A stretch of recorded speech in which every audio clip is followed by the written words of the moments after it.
During the mid to late 1800s, the Kenton community began to transition its education system from one-room schoolhouses into larger, centralized school building projects supported by public taxation. During this time, the community built Central School at Carroll and Market Streets, the East Building at Columbus and Barone, and North School at Cherry and Eliza.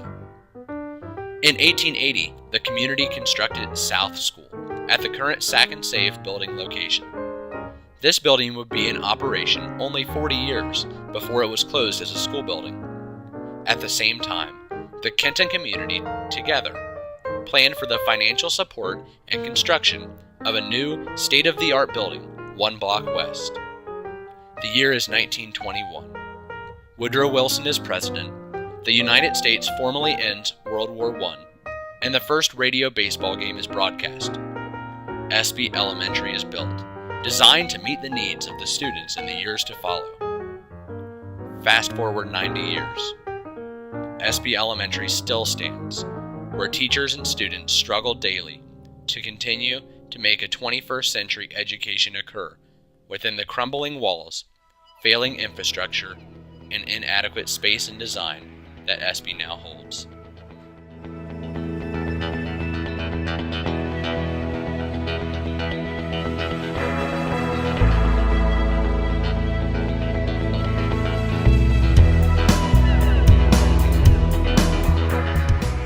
Over the next few minutes, we hope to give you a chance to look at the inside and outside of our current Kenton City School facilities to see how our current structures are not meeting the present and future needs of our students, and more excitingly, how a new pre-K 6 building would provide a safe, comfortable, and conducive learning environment for our students and be a prideful, positive investment for our community.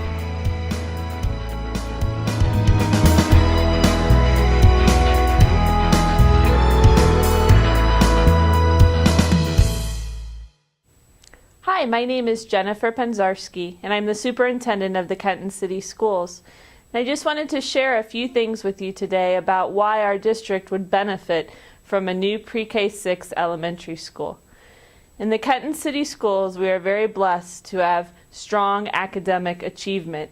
You can see this through our progress in the Ohio Improvement Process, as well as our recognition at the state level. We've had numerous schools of promise, including our high school this year.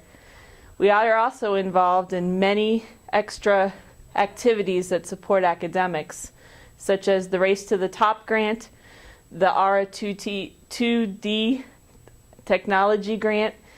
We also do the Asia Society International Studies grants, and all of these things are crucial to the success of our children. In order for our children to be best prepared and best compete with our neighboring districts as well as counties, states, we want to make sure that they have 21st century skills. In order to have 21st century skills, they need to have 21st century learning spaces in order to be able to achieve. So what you see in our new pre-K 6 building are many spaces that are designed for kids to be engaged in different types of technologies, in different types of learning environments, and with state-of-the-art materials. The new pre-K 6 building would be a turnkey facility, which is a big benefit, which means that once the building is built, it will include all new furnishings, all new technologies, and everything we need to be successful. For example, we'll have one cafeteria with all the equipment needed to produce our food. Right now, the food is bused to every elementary school, so it would make us much more efficient, and the students would be able to all eat in a cafeteria setting versus a multi-purpose room. Some other advantages to the new building would be things like a gymnasium, where all grade levels could have their gym class in a gym. In many of our elementaries now, gym class is held in a multi-purpose room with limited resources. We also would find that our specials teachers are able to spend more time teaching and less time traveling between buildings. I would strongly encourage you to consider things like our the access and what things this building would do for our community. For example, the building of 2 new roads, one extending Silver Street and one connecting our high school to County Road 114. These kind of changes would be great not only for our school, but also for our community. The 4.85 mil levy would include a 0.5 mils to cover all the maintenance and permanent improvements on the building. It would also include taking care of all the buildings across the city. So for example, we can make decisions about each building individually, but the monies to demolish and return the buildings to green space has already been provided for in the 4.85 mils.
Hi, my name is Matt Jennings, co-chair of the Kenton City Schools Levy Committee and also a parent of an open enrolled second grader at Hardin Central Schools.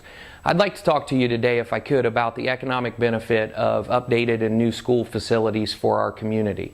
First of all, as an open enrolled parent in the district, we chose to come to Kenton City Schools because we saw a tremendous opportunity for our student to take part in lots of different things that he could do. But we also saw that the schools were well maintained, and even though the buildings are quite dated in their technology and their construction, we felt like there were solid teachers in the district, and we hope that someday Kenton City Schools would have an opportunity to improve their elementary buildings in particular. Today is that day. We do have that opportunity as a community to improve our school buildings, and I want to talk to you a little bit about why that's important economically. First of all, for the school district, as an open enrolled parent, I understand that our tax dollars that come from the state of Ohio for our student follows our child from the district that we live in to the district that we open enroll at, which is Kenton City Schools. And I know no one really wants to hear about local school districts competing with one another.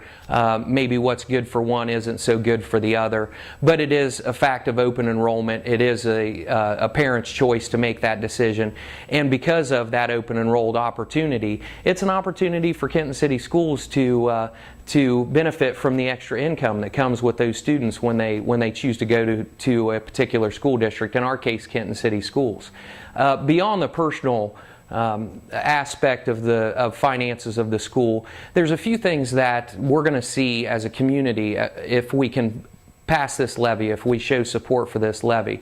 Number one, and it's probably maybe a small piece, but it's worth being mentioned, that during the construction phase, which I believe will be somewhere in the vicinity to 2.5 years on a timeline, there will be fuel purchased in our community. There'll be hotel rooms. There'll be miscellaneous supplies purchased here. There could be building materials that come from local suppliers. All of those things are good. They create income. They help maintain jobs that we currently have. They also produce taxes for our local governments, which we desperately need across the board. Another benefit economically, and this is thinking long-term down the road, I've had the opportunity to serve for more than 11 years now on our Chamber of Commerce and Chamber and Business Alliance board, and we have studied exactly what we need to do to retain the businesses that we have here and the jobs that we have in Hardin County, as well as try and recruit new jobs as best we can. And it's not a function of the government, it's not a function of any organization in particular to attract or retain jobs. It's collaboration amongst the community that's going to achieve that goal. One of the first things that an employer may take a look at is how well educated is a community. Now, I believe that our community is being educated well now, and I think some of the ratings that our school districts throughout the county has achieved prove that. But I think it can be improved upon. Part of that is creating a proper learning environment, a modern, efficient, healthy learning environment for our students. And this building plan that the Board of Education has developed does just that. It provides that modern, efficient, healthy learning environment for our students. So one, we need to create an educated workforce to retain jobs that we have now and to recruit new. So that's the first strong benefit for having this new building. Another benefit that we want to take a look at, and I would like to talk about briefly, is that when an employer looks to relocate somewhere, and again, this comes from a little bit of experience that I have serving the Chamber and Business Alliance organization, understanding how these things work. They look for updated, modern health and emergency medical services. Now, I believe that our hospital is being updated as we speak. It continues to be updated. That all started with a levy that was passed years ago. That levy's now expired, but the hospital has been able to continue that momentum from the gift that was given to them from this community and make our hospital a shining symbol of what a rural hospital can be once again. Another thing that we have are good emergency services, and those emergency services are supported locally by tax dollars, by volunteer time, and also by levies when necessary. And I think we had one just recently for our local countywide law enforcement, and I'm pleased that that passed, and I'm pleased that our Sheriff's Department continues to be one of the finest in the state as far as I'm concerned. I think that they show collaboration amongst communities well, and we're fighting crime, especially those crimes that are important to our community right now, not just locally in Kenton or locally in Ada, but we're working together as a community, and I think the support that our sheriff received in the levy is a direct result of that. Another thing that's looked at by employers is the green space that we have in our community. They look at park districts, they look at different areas that their employees and their families can recreate.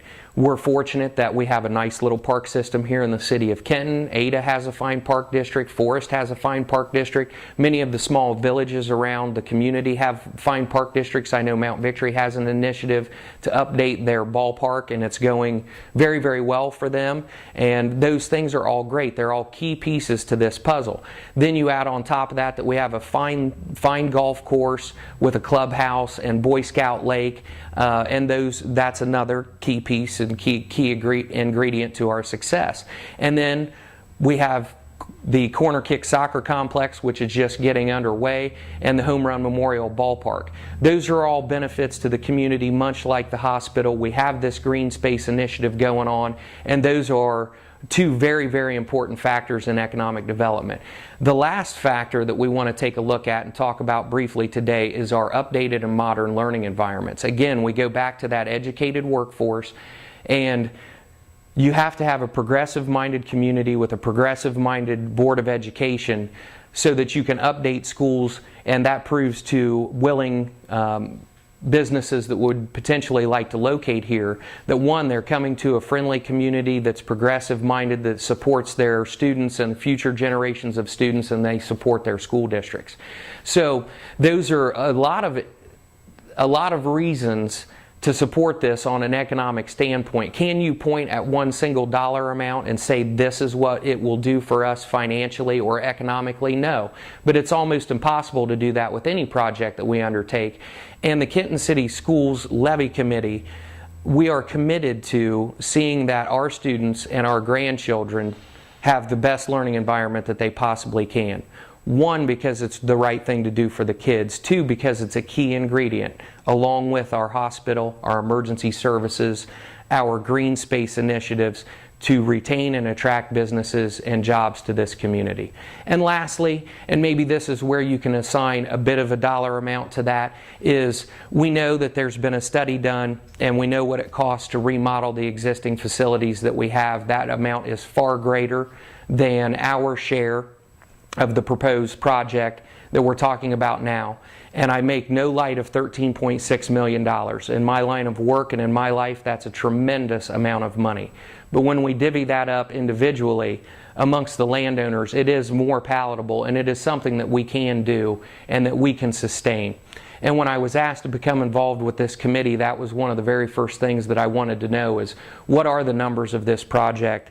What effect does it have, and can we sustain this? I was satisfied in all three of those answers from our Board of Education as well as our superintendent that we can sustain this, we can afford this, and we can do this. And I would much rather see this community elect to do it at $13.6 million at a much lower valued tax rate on our homes now than wait and potentially have to do this down the road by state mandate or by the fact that buildings are crumbling around us at a much higher amount, and it will cost us more in tax dollars later.